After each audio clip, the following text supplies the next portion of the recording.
This is From the Ground Up, where we talk to entrepreneurs in all different industries and give you the down and dirty about what makes them successful. Make sure you hit the like and subscribe button and check back every Monday as we drop new episodes.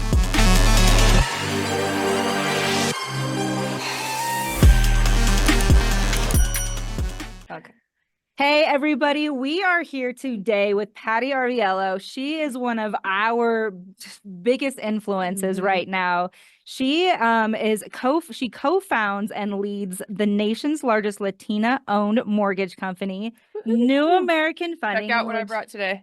Nice. Love it. Our swag. She was named Forbes in 2022. She was named Forbes 50 over 50. She's had a business school at Vanguard named after her, and she is the chair and partner of We All Grow Latina. She has way more accolades than that, but that's just a good beginning. So I first and foremost want to thank you for taking the time to be with us today. We know you're extremely busy all the time. We are always speaking, doing something. So thank you so much for coming on today. We really appreciate it. Anything for the two of you, my golf buddies. Anything for you to support what you guys are doing. It's super great. Well, we appreciate that. And we're just so grateful you got on today. I mean, we know that there's so much insight that you can give in today's day and age for women, specifically Latinas is what you love to work with. I mean, you're a mentor to so many people. You also have a mentoring program with us, not only through NAF, but you're just always so kind and available and willing to give your perspective, give your advice, give your insight to everybody. So I hope that we could do a little bit of that today. And what I love about you actually is that you're so vulnerable. So it's like, I wonder how vulnerability goes with being the type of woman that you are today. So I definitely want to touch on that as well. But this is a podcast from the ground up. So we like to know where people have started and how you've become the successful person that you are today. I know you have an amazing story. So if you just kind of want to touch on Patty's upbringing and kind of how you got foothold into being a business rock star that you are today. The be all question, when you're something that you never thought you could be, it's kind of a story that unfolds later in life because I really never saw myself as being successful. Hard worker, yes, and driven by the almighty dollar, 100%. Like since I was a little girl, I was always look at what people had, materialistic items, and just was like in admiration of them, whether it was a bigger house or car or any lady with a big ring, I would be like, oh my God, mom, look. So, be it called, materialism or whatever, for me, I'm like, no, God put that stuff on the earth for me to aspire to work for, to get. So that's my young self, right? And in my later life, those things don't really matter. I've learned that.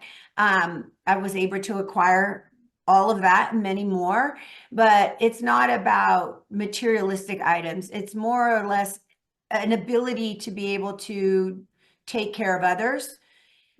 For me now, and it has been that way for many, many years. So it's funny how the evolution of my aspirations have changed as I've gotten older. So yeah, in the beginning it was just, oh, I want all that, and then as you mature, Everybody goes through Yeah, we want that. As you mature, right? And that's what life's about. As you grow and you mature, you realize, or at least people who are very evolved and do a lot of self-work realize that those tangible items are just tangible items. Like you're not taking that with you. Your soul is not carrying that with you to wherever you're going to go once this life is over. So most of my work has been in giving back, whether that's to my team members at my company, whether that's through my other company that I own, We All Grow Latina.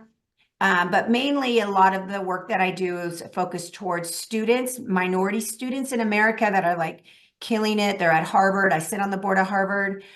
They're at my business school.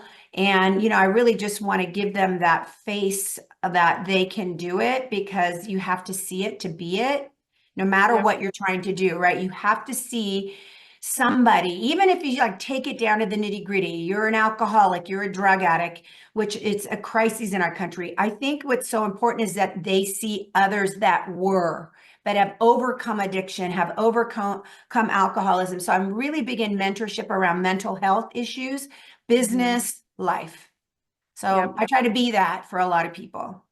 And you are that. I mean, in the instances that we've been around you, you know, it's crazy to know that you have this huge company that you own and you've started and founded, but us little dogs on the, you know, edge of Denver, Colorado, like still have access to you. And we appreciate, you know, the words that you speak and just who you are as a person. Like I really, you know, you live that for sure. Thank you do. you. Appreciate that. Yeah. What, like, I guess what kinds of things do you have coming up that, you know, around the mental health or around the students that you do help and work with? Yeah. So, you know, I've been in the mortgage industry since I was 16. So next June's like 44 years, or like really ridiculous. Also have like a huge milestone birthday coming up in January, which has made me super reflective. And so for the first time in my career, I'm taking the entire month of December off to kind of figure out what's next for me. I know no work appointments, Good no for you. mentorship appointments, just like really focusing inward.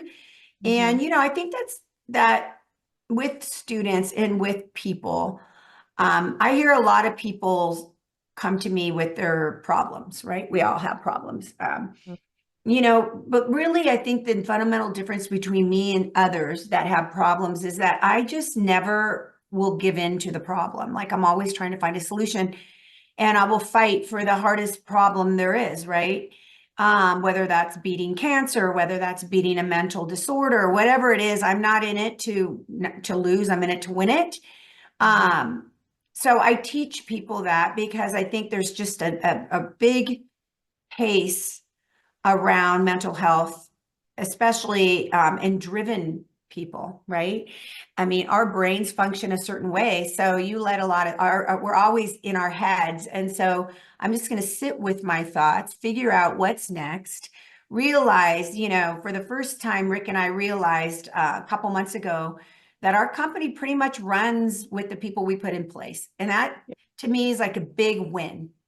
And we just realized that because unfortunately, both of us got ill at our leadership conference. And for the first time in 21 years, Rick and I were not at our leadership meeting, which this is this top of the house, C-suite, right?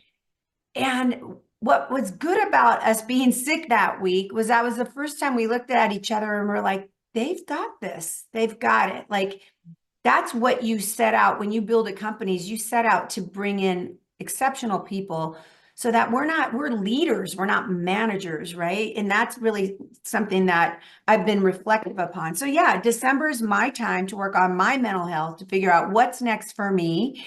And but I'm saying that because you asked me about the students and about people and about even YouTube girls. You have to take space for yourself.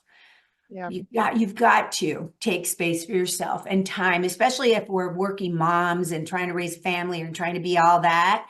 And not that men don't try to be all that, but there is a special thing about women that we truly try to be everything to everyone. So we talk about that all the time. I mean, I know, you know, I'm a single mom and she's always looking at me like, I just don't understand how you do it all. And I'm like, well, you know, I don't really have a choice. Like this is the path that I'm on, but it's a lot. And I think women in business, especially, like we have a lot to prove for ourselves, and to other people, but it's a role that it can be mentally draining. Sometimes we look at each other and we're like, well, that's what I fight with every single day. Every single day I feel like, and I know I've accomplished, I mean, nothing compared to you. And I know the first thing is you cannot compare yourself to others, but I feel like I've accomplished a little bit, but I feel like I have so much further to go. And at night, there's nights that I don't even think, what can I do next? What can I do to bring in more deals? What am I doing wrong? You know, and it becomes so overwhelming that you literally can't function the next day. So what would you say to women in business who are starting their own businesses and just trying to be everything to everyone, which is huge, and just feels like they're not doing enough or aren't good enough? Where can you start with that? I think that's Asking really for a when, friend. when people talk about goal setting, everybody's going to wait till January. I'm like, I thought I was brilliant in doing it in December. And then I saw a whole movement on TikTok that it was the new October was the new January. So I was way off and not super hip. But, I think we wait for a specific time, like January, New Year's resolutions. Everybody talks about it, but that's really actually something you should be doing every week, right? Because time is fluid. It goes really, really fast. And as you get older, it goes even faster. So I think that most brilliant people have a plan. They know why they wake up every morning. They know what their goals are, whether it's physical, mental, work, taking care of kids, writing them down, knowing what they are, and not waking up and kind of shooting aimlessly, right? So I think, I have a plan. It's on my phone. It's always on my phone. My calendar is like a to-do list, like, and goal setting list. And I look at it every night and every Sunday for the week and every night before the next day, because say Monday night, Tuesday, all these appointments get on my calendar. Well, maybe those appointments aren't serving me this week, and maybe something else needs to go before that. So I'm really intentional with my planning, goal setting, and my time. Very intentional like that. I totally mess with my husband because he's not. It drives me crazy. He attends every meeting that people put on his calendars. I'm like, but what are you showing up for? It needs to be, your time is a huge commodity, especially when you're trying to be everything for everybody. You don't have time to waste. So intentionality is probably one of my strong suits. As you can tell yesterday, I'm like, nope, no time to do that, but I will show up. Because something else happened 2 weeks ago that I wasn't expecting. I lost one of my best friends. And yeah, so but this is life, right? And I had to take time to be with my family. They're like my family and my friends, and plan his service with his wife. And that was the most important thing I could do at that time. That's where life throws you curveballs. Well, life's always going to throw you curveballs, but I had the luxury of being able to push things off because I knew what I needed to get done. And I knew that I could push it off because I have a plan. It's called my Apple Calendar. I know everything I'm going to do. Everything I'm going to do goes on that calendar. Okay. So time weekly. And I'm so sorry to hear about your friend. I'm very Thank you. Yeah. No, life is hard, girls. Life is hard. It's not easy. It's also beautiful. It's also beautiful. So great, and it's so not. I don't live to be in between. Like, I will find greatness again after my sadness, but yeah, it's pretty devastating. Makes you super reflective, and it shouldn't take that to make us reflective, but yeah, it happened. But I felt super happy that I could take the time to be with, my bestie and help her kids and get through this. So that's what I mean. If I didn't know where I was going, where I needed to be, I wouldn't have been able to maneuver to be with her. Yeah. Right. I'm Absolutely. very intentional with my time. Yeah. And you see the silver lining in everything. I think I kind of have a similar mindset. I'm working on it. Yeah. I was taught that by Rick. That's Rick's favorite saying. There's a silver line. And I'm used to be like, oh, there's not. Because he'd always say it when I was at my worst moments. There's no business. Well, the silver lining to that, I'm like, but I mean, no, I'm kind of similar. I right. mean, the mortgage business has been very, very hard in the last 2 years. And she struggles with that a little bit more than I do. But panic attacks. But I look at it and I'm like, well, this is the time that we can now reflect on the things and humble ourselves down and really dig deep into how to be successful and what that'll take. And, in 2021 and when COVID was happening and we were just cranking through loans, it was just, I had all the materialized things. I don't have them anymore, but it is. But during that time, you were able to adjust and learn. Yep. Because you had all those loans coming from the sky, and it will happen again. But what if you look at data, especially in the mortgage industry, why are the top producers always top producers no matter the market? So really, it's not about the business. It's about you, and people will call me, oh, the rates are better here. The rates are better there. Well, the good thing is I have very tenured senior, leadership. And I've been very blessed that a majority of the top producers stay with us.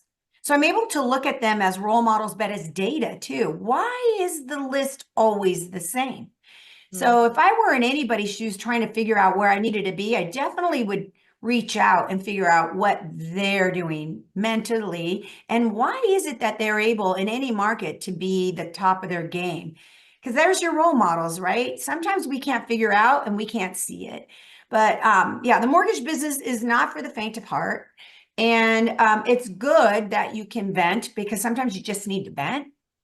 You know, but yeah, it is a very difficult business. It's difficult because it's emotional and you two care. I know you both personally. And when you feel like you're being questioned and your loyalty and your trust is being questioned by a consumer, you're like, oh, I can't do this.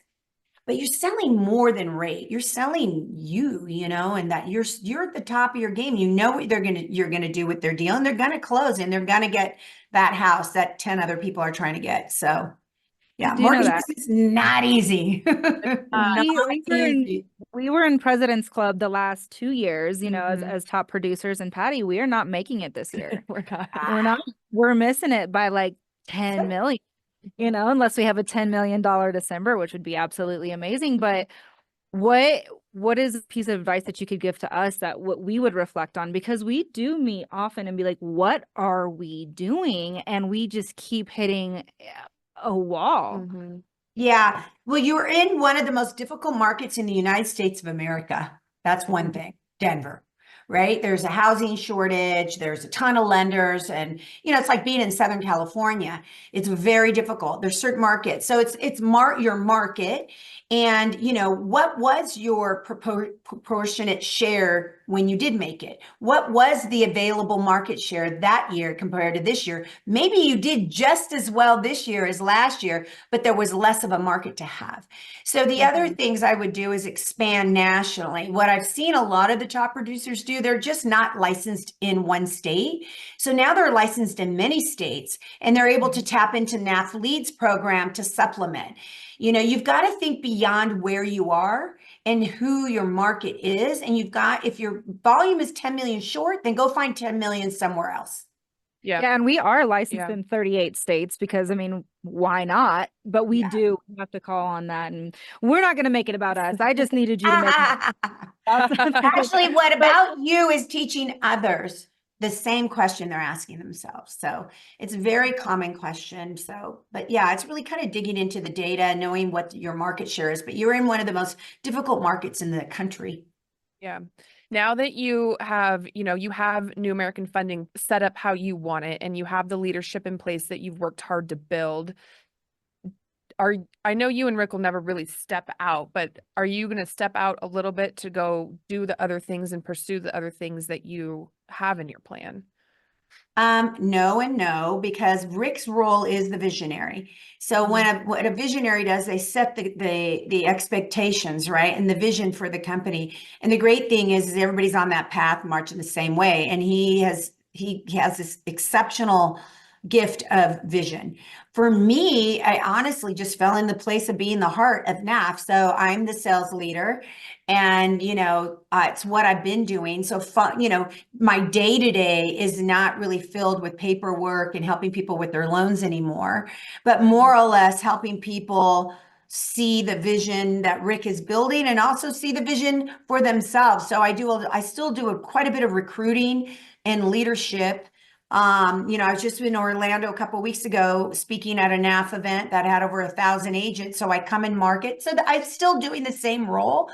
I guess I'm just not tasked doing anymore, you know? I'm not having, I sometimes used to look at loans to see if we could do them or not. I don't really do that anymore. Stay out of that. Stay out of that. Get more difficult. Your time Mortgages. is spent better elsewhere. We got Christy, we got everybody, we got Kevin, we're good there. Yeah. But so I want to know, just kind of falling backward a little bit, obviously you and Rick own New American Funding, which we're super proud to be employees of. How did you and Rick start this company and how did you build it to be what it is today? Yeah, it's kind of a funny thing. So I was set up on a blind date with Rick from a realtor that gave me loans, who ended up being one of my good friends. You're the luckiest. You're a lucky woman. I am. a lucky She's really, really man. smart. Yeah, I she's know. really, really smart. She's still very close to Rick and I.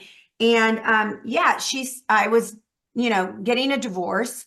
And she's like, I have the greatest guy. You need to meet him. And Rick at that time was running kind of a marketing company. He sold, it's really odd, checks through the mail when we used to have funky checks with dogs and cats. That was Rick's company. They were one of the biggest affinity check printers in the country. He sold it to a bigger company. So I'm like, yes, I finally have a boyfriend that's more successful than me. It's important. Yeah, I actually was super excited. I never had that. And so anyhow, long story short, Rick invested he sold that company, invested all that money in the stock market and lost it all. So there I was back at square one. And which was fine. Like I knew he's an exceptional man, which is more important than anything else. But he had never really had a job. So I kind of invited him into my mortgage brokerage that I was working. I was kind of running a broker shop, which was called New American Financial.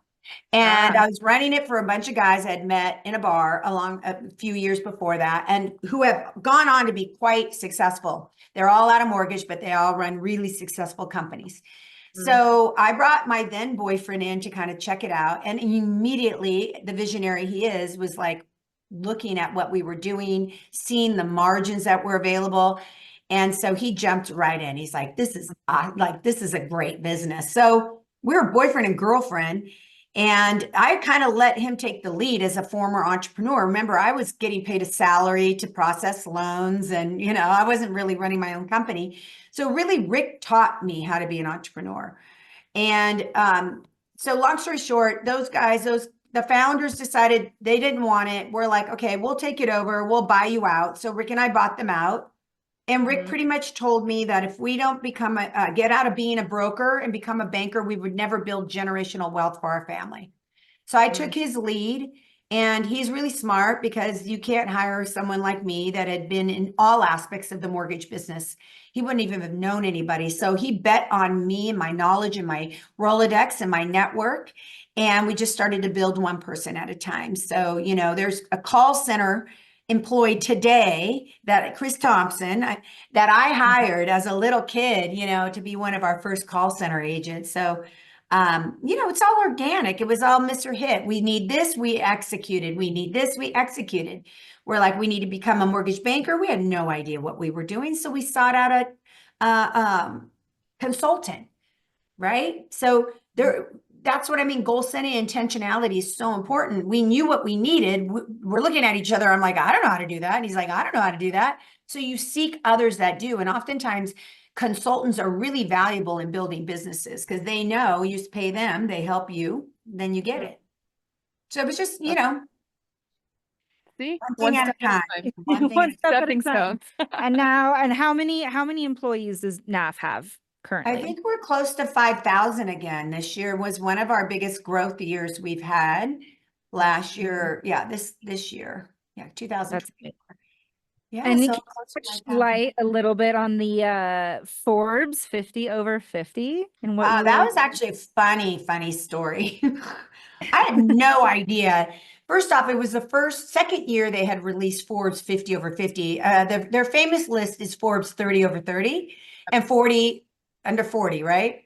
Yeah, we made That's their famous list. Well, they decided the year before I was named to the list to do 50 over 50, which I think is remarkable because we're living longer and, we're starting businesses later in life. So the second year they put the list out, I made it and I had no idea. All of a sudden I started getting text messages with this goofy picture of me that in a maroon dress that was like years older. I'm like, where did they get this picture? They got it off the internet. So it's a surprise to me that I made the list. Definitely an honor. The whole process has been great because once you're on the Forbes list, you become a part of their community.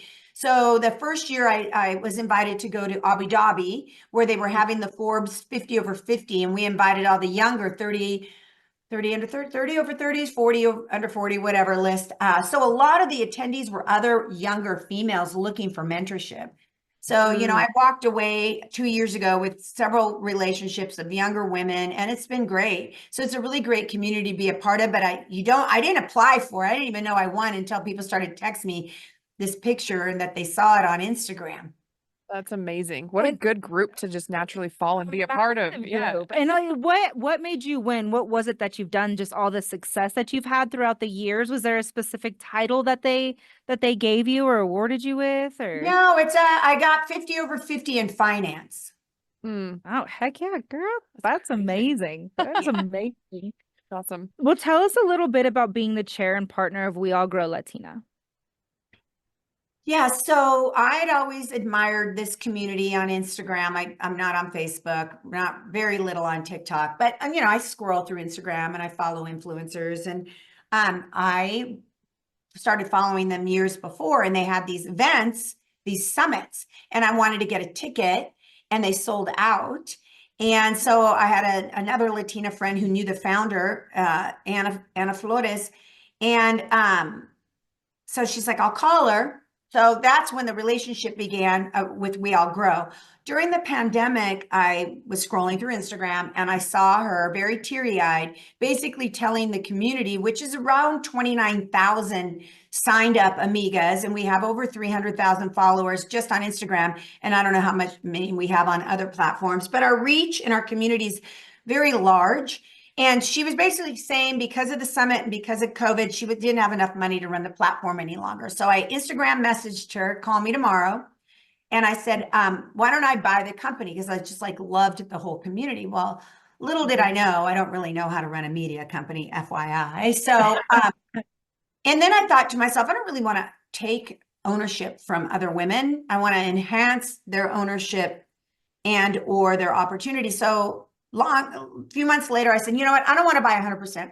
Why don't I buy 50% and you become my partner, or I become your partner? So that's what we did. And that was 4 years ago now. And listen, it's been a learning process because I'm in mortgage, they're in media and event.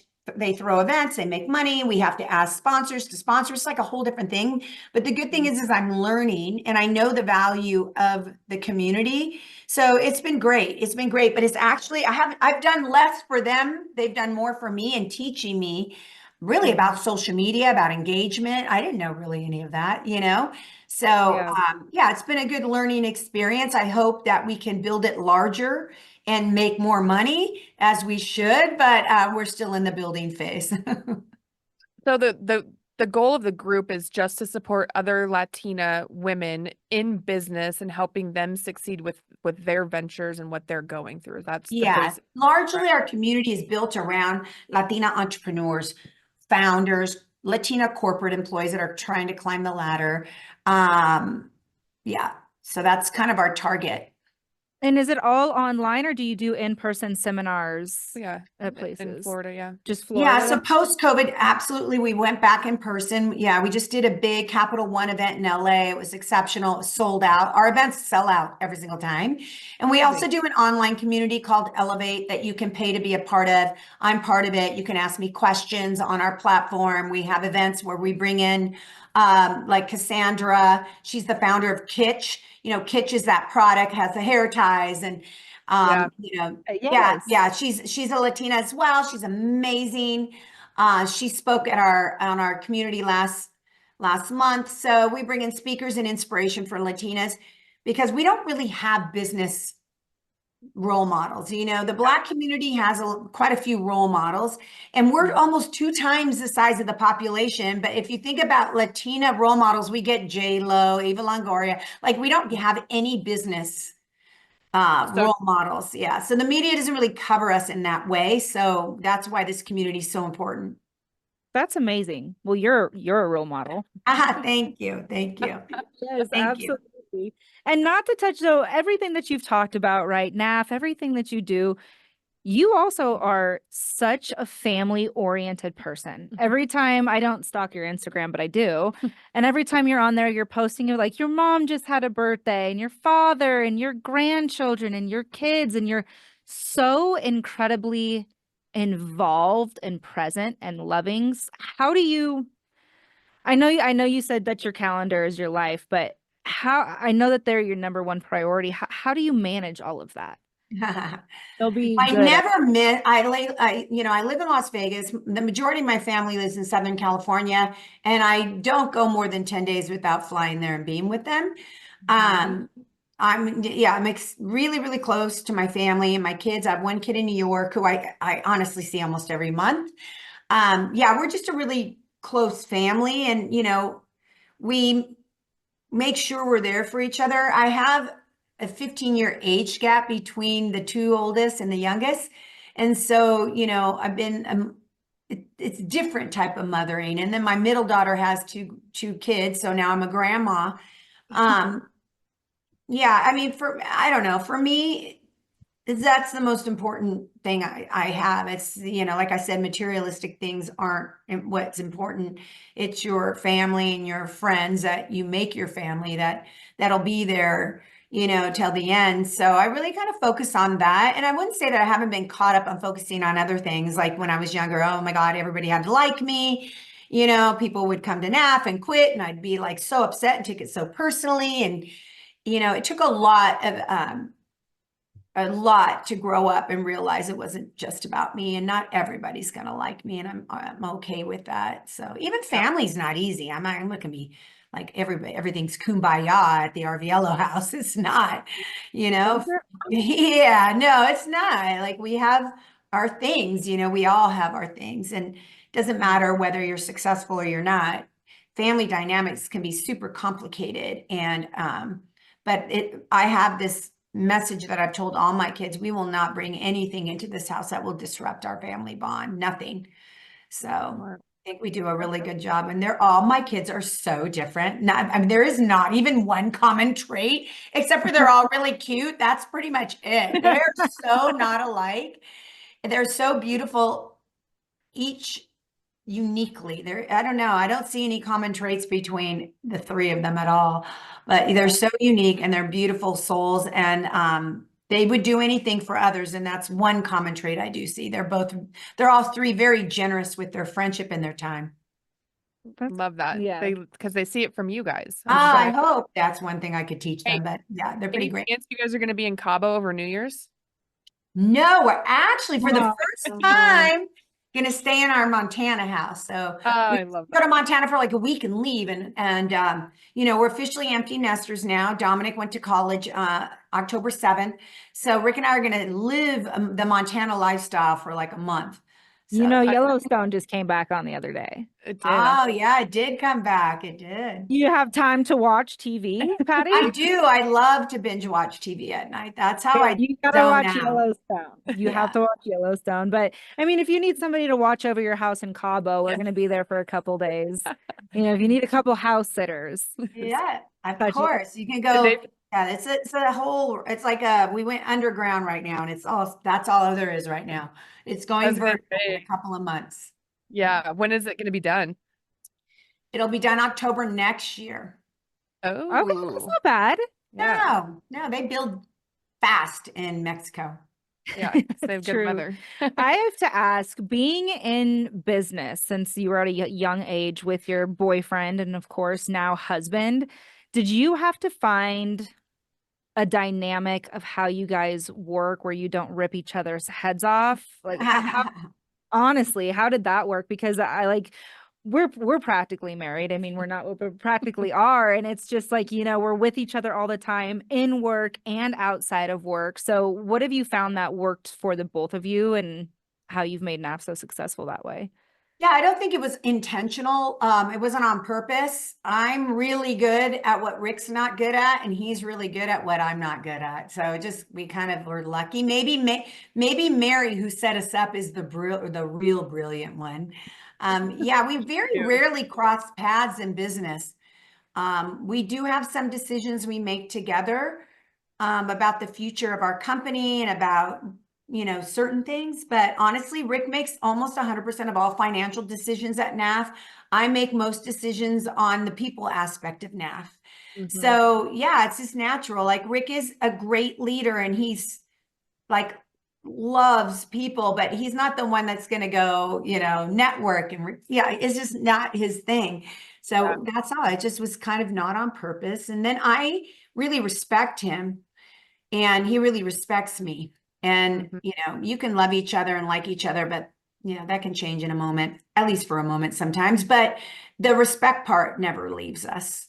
Even if I'm Yeah. mad at him, I'd be like, I'm mad at him, but I respect him. So I think with her and I, because her and I are very similar to you two. She's a lot more of the sales. I'm a lot more of the operation size. But what she lacks, I have, and what I lack, she definitely has. But we have looked at each other and we're like, I think it does come down to just respecting Respect. each other, like Yep. respecting my life as a single mom, respecting her life. As not a single mom. But it's the same, and we have that level of respect that's super important. I mean, we've Mhm. talked about that before. It all Mhm. comes down to respect. And every time we see you and Rick in person, like you guys are Mhm. always like touching each other. You're affectionate. Like you guys can just tell that you truly, genuinely, down to the core, love being around each other and we just do. love and respect each other. Yeah, we do. Yeah, no, How I'm long, pretty lucky. Round 2 worked for me. round two? How long have My you second been marriage married? worked. How long have you two been married? Oh, can you hear us? Yeah, now I can. Okay. How long have you and Rick been married for? Oh, not that well long, but we'll celebrate our 20th wedding anniversary in March. We're going to renew our vows in Paris. Always romance, but together this December, the first Sunday of December, we will be together 28 years. 28 years. Wild. So you're telling me there's hope after a first marriage, is what you're saying. Yeah, of course. Of She asked me to course there marry is. her all the time. You know, just be my life partner, please. Do life Yes. with me. What do you two have? What do you think NAF is going to be going in the future? What are your Good visions? question. What are Yeah, your can you visions share for the that? company? Yeah, so the company goal is to be top 5. I think we currently sit, I haven't looked at numbers, but if you just look at retail lenders and our competitors that do exactly what we do, I think we're the 10th largest lender in the country. So we're trying to be number 5. And so that's going to be us taking more market share, which now we should, since we, have really expanded our sales force across the country. You know, a year and a half ago, we were in 33% of the country. We're now in 98% of the country. So we're definitely doing what we're set out to do. But, we're not in control of market shifts, interest rates. I'm hoping one thing through this whole administration turnover that we get better interest rates. It's been pretty rough the last couple of years. So I'm hoping for that. We need it. The economy needs it. So, hopefully we'll be able to reach that goal. It's not if we will, it's when we will. I love that. Exactly. I kind of want to go back to you taking all of December off. Prior to you deciding to do this, what's the most amount of time you've taken off? That will be. It's Yeah, going to and be even when I'm off, I'm always on. So there's no mental health days off. I don't like do any of that. I mean, I have a responsibility to, whatever 4,900 team members. I can't just go off grid.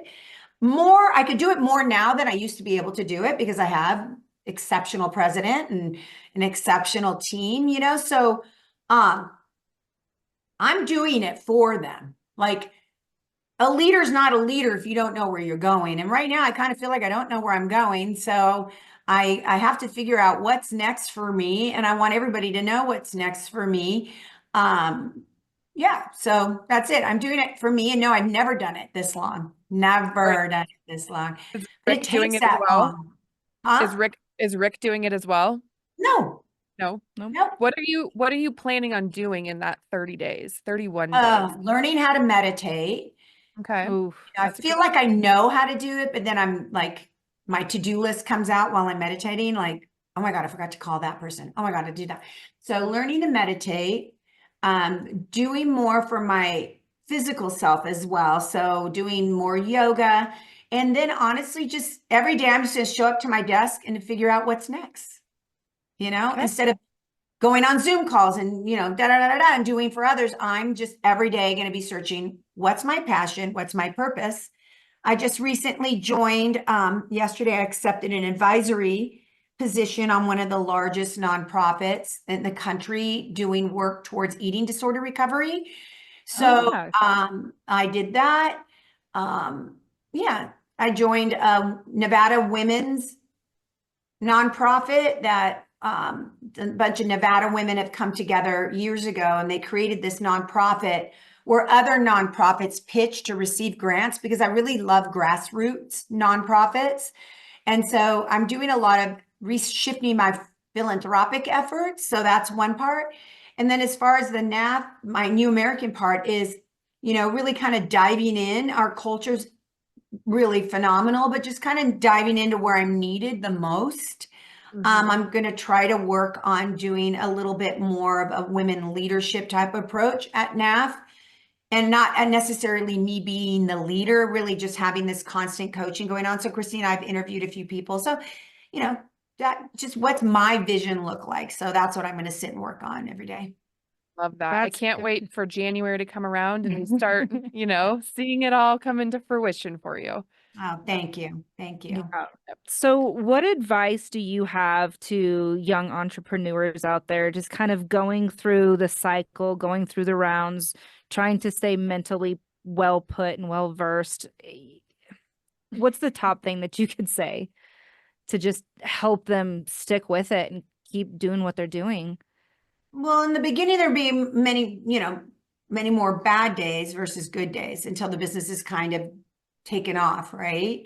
And then, there will be a lot more good days than bad days when the business does take off. Nobody said it was easy. It's just worth it. I think for me, my biggest asset has been my network. I started networking at a very young age, and I think your network is your net worth. And honestly, if it weren't for some of the people that I knew or became friends with, for example, Christy Bunce was my friend before she came to work. I've hired a lot of friends to work at NAF. So, but had I ignored her when she came into my office, or had I not been a friend to her and not accepted her friendship, I wouldn't have been blessed to have her in my life.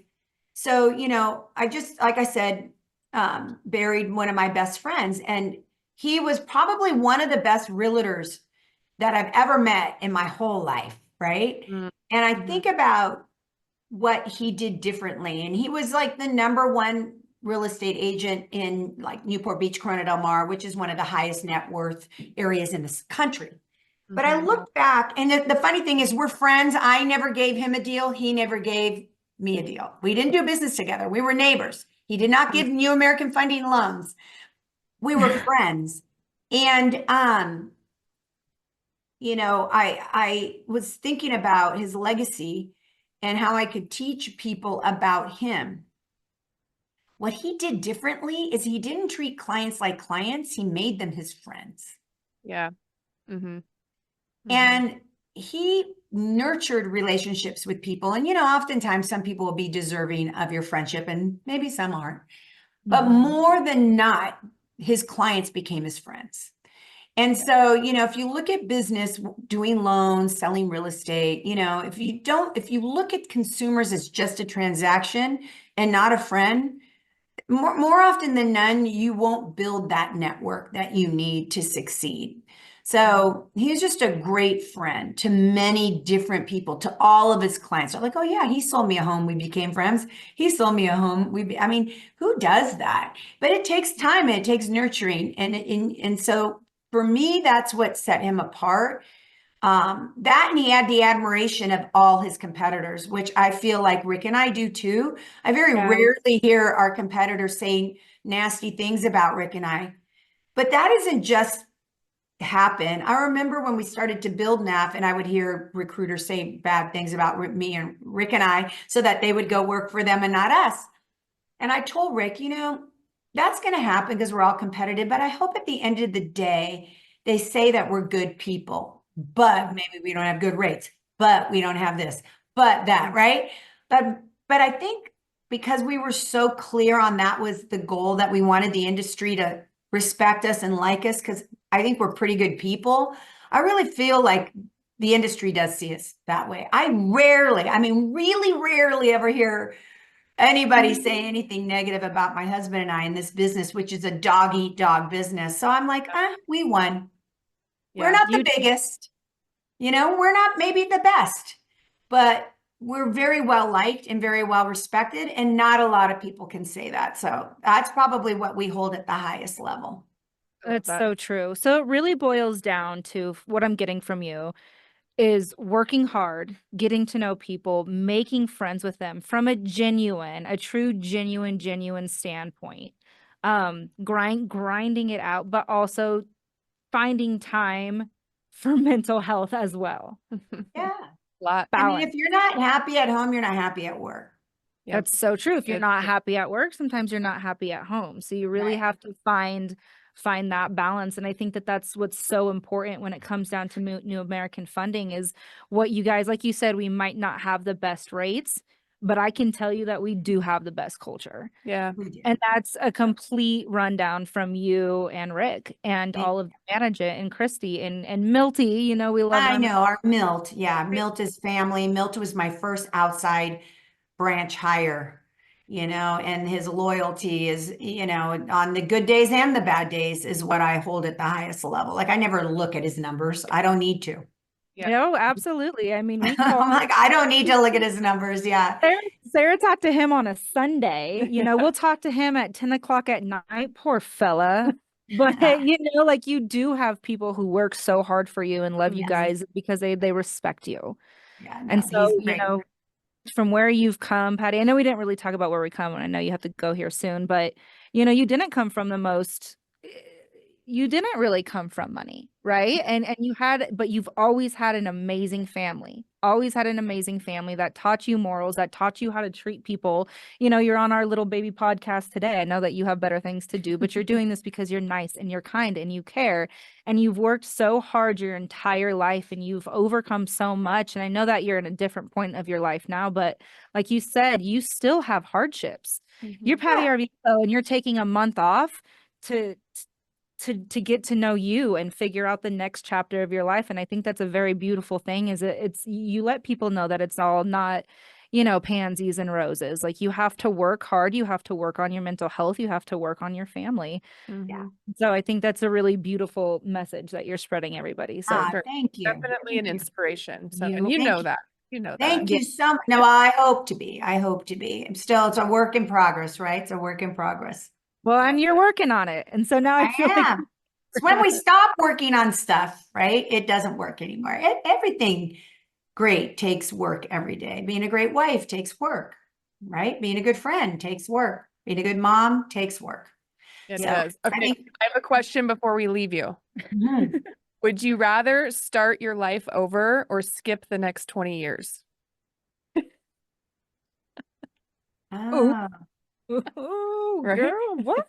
I would skip the next 20 years. You Yeah, would? it's been pretty perfect. That's a hard life. question. That is a hard question. I don't know what I Gosh. would do. She just Yeah. has to throw a ringer in I her know, hand every I do. time. I know. Yeah, I guess that giving up the next 20 years could happen at any moment, at any time for any of us. True. So True. starting over is not an option, but the latter one could happen. So you just better hope that you don't want to do it over again. Like my All right. story is my story. It's written. Yeah. And I hope it continues. I hope it continues. We love watching you. We love being under you, and we appreciate you as a leader and as a woman, and just And if love- anybody wants to learn more about Patty and Rick Arvielo, all you need to do is seriously Google. We will put her Instagram links, everything below. But I mean, she has so much social media out there. You just find her and you post like almost a reel every day of I have a team that does, and that was a goal this year, and I executed on it. I said by September I wanted a social media plan. My TikTok is what's taking off, which is kind of funny. I had my first negative comment ever the other day, and it's so funny. I saw it wasn't even that bad, and my daughter, of course, snarked at the person. It wasn't even that bad. I actually did sound annoying. She's like, your voice sounds annoying. And that video did sound kind of annoying. And my daughter's like, you hate women. I don't know what she said, but I have an army of supporters.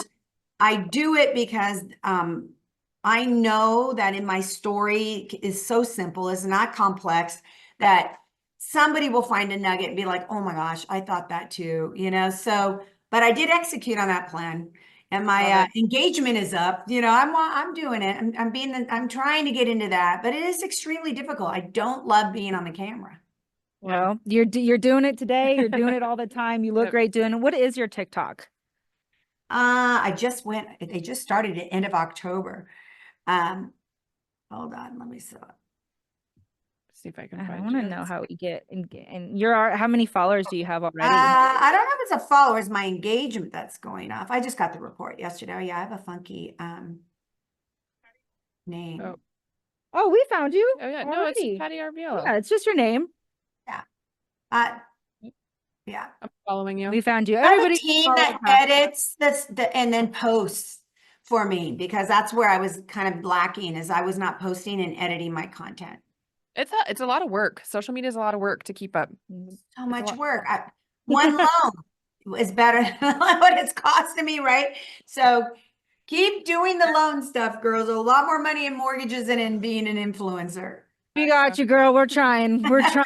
And we might not see you this year in President's Council, but you better believe we're going to be in President's Council next year. We just need to. You will. It'll be a great, I'm praying for a great market. So Yep. thank you, thank girls. you. Thanks for Love you. showing up for All right, everyone. Patty. Bye. Thank you so much. Bye. Yeah. Bye. Thank you so much for listening. This is From the Ground Up. Make sure you hit like and subscribe and check back next Monday for the next episode.